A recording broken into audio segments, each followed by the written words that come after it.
As Iraq falls apart, can formal partition be far behind? ISIS terrorists, Ba'athist remnants and Sunni tribes now hold a mass of northern and western Iraq, making ever more gains. They've seized control of much of the Iraqi-Syria border, and they are moving the front line ever closer to Jordan and Saudi Arabia.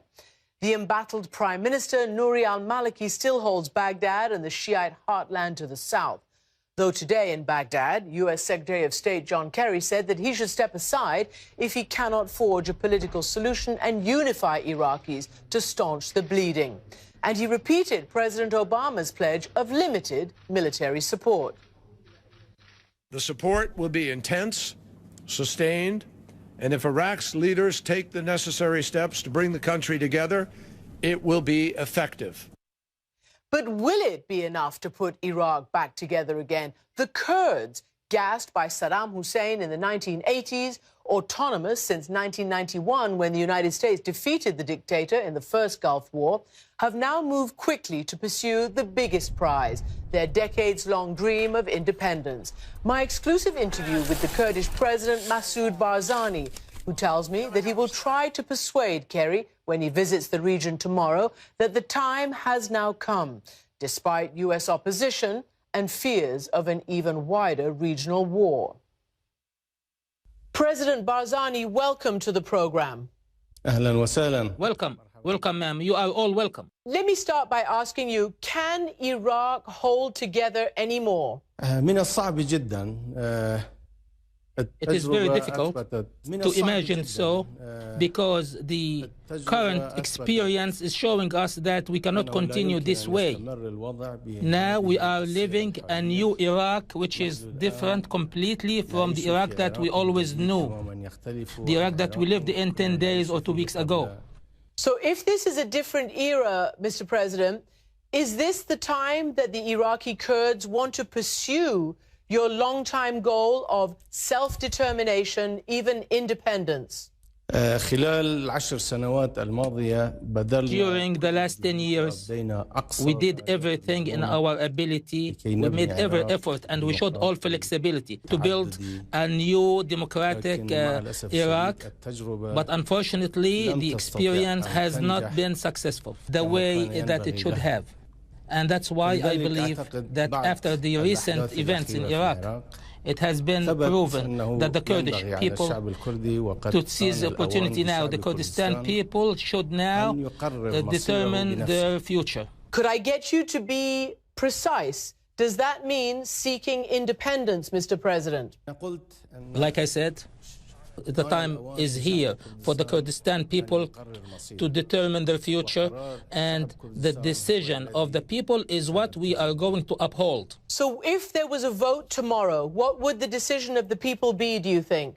بدون شك الشعب الكردي Without doubt, with no doubt, the people of Kurdistan in general, there was a referendum a few years ago, but it was unofficial, it was informal, and that was a true number, unlike the other numbers elsewhere in other countries around us. More than 90% of people voted for independence. Mr. President, are you not afraid of triggering the breakup of Iraq? بصراحة Honestly, after the collapse of the regime in 2003, we Kurds protected Iraq and the unity, the oneness of Iraq. During the last 10 or so years, that's what we have done. But now, Iraq is obviously falling apart anyway, and it's obvious that the federal or central government has lost control over everything. Everything is collapsing. The army, the troops, the police. We are now approaching the existence or the formation of what they call ISIS. We have a 2,500-kilometer border line with a new state, and it is not our fault. We did not cause the collapse of Iraq. It's others who did. And we cannot remain hostages for the unknown. Are you fighting ISIS right now? Has the Iraqi government, Baghdad, Mr. Maliki, asked for your help in fighting ISIS? The Prime Minister has not asked us. On the contrary, he rejected every offer to assist. We now are defending Kurdistan from ISIS or otherwise. Anyone who approaches the border of Kurdistan, we will fight back. But fighting the terrorists is a duty that we will not hesitate to undertake. But we will not fight. We will not engage in the fight without having a clear future in sight and without a comprehensive political solution. You say the Maliki government rejected your offer to fight ISIS. I also read that you warned them, 2 or 3 days before Mosul fell, that ISIS was threatening Mosul, and that they rejected or didn't listen to your warnings. Tell me about that. I did warn Mr. Prime Minister not only a couple of days, but a few months before the fall of Mosul. I did warn him, but he did not take the warning seriously. And I have many witnesses to that effect that I did warn him. And so that the situation is clear to you. People in these Sunni areas, they revolted against the policy of the central government. Not everything that took place was done by ISIS, but ISIS, as an organized organization and an organization with potentialities, is trying to seize opportunity and control the situation. But people in those areas found that the opportunity was there to revolt against that wrongful policy. Because what happened actually was caused by that wrong policy from the central government, and the terrorists seized the opportunity. That is the public anger. And it's important to distinguish between what's legitimate rights and what terrorists are trying to accomplish. President Barzani, can ISIS be isolated and pushed back? It's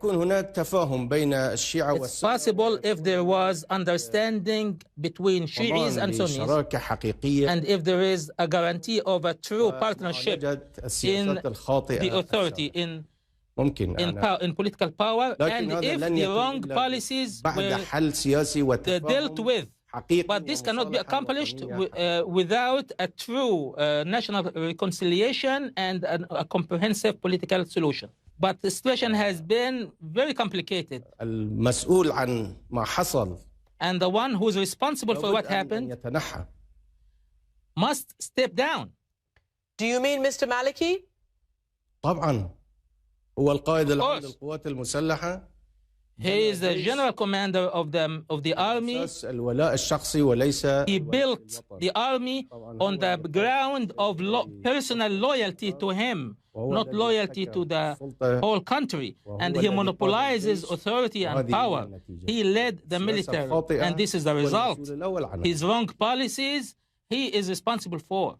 Mr. Barzani, do you think President Obama's sending 300 military advisors can change the balance of power on the ground? I do not believe so. I do not believe that this will change the balance of power.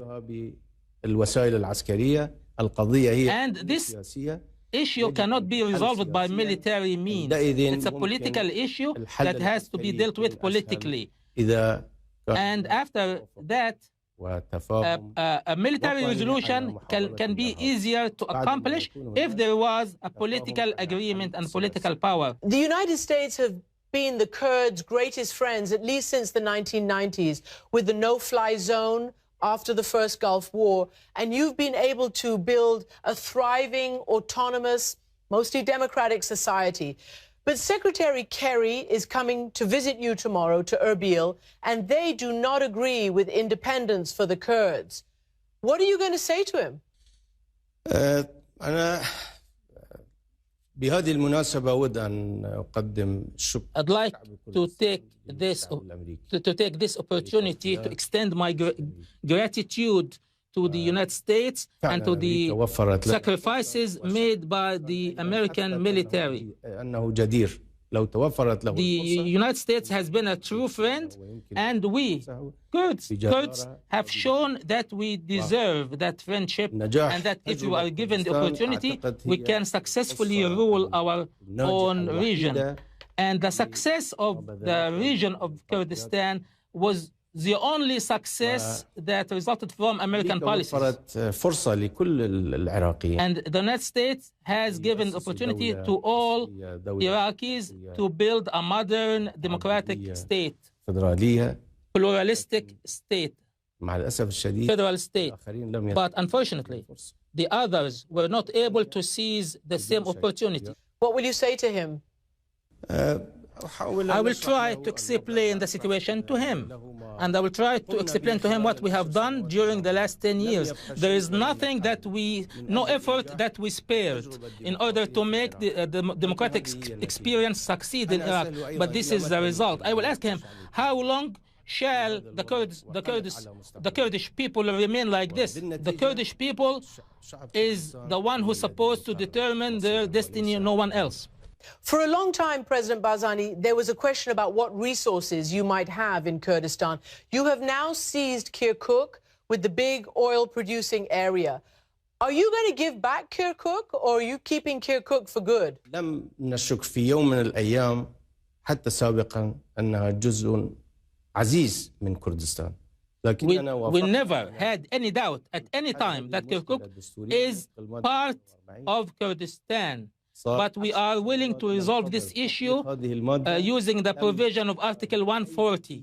For the last 10 years, we have been waiting to have that article applied, but we haven't seen any seriousness from the central government.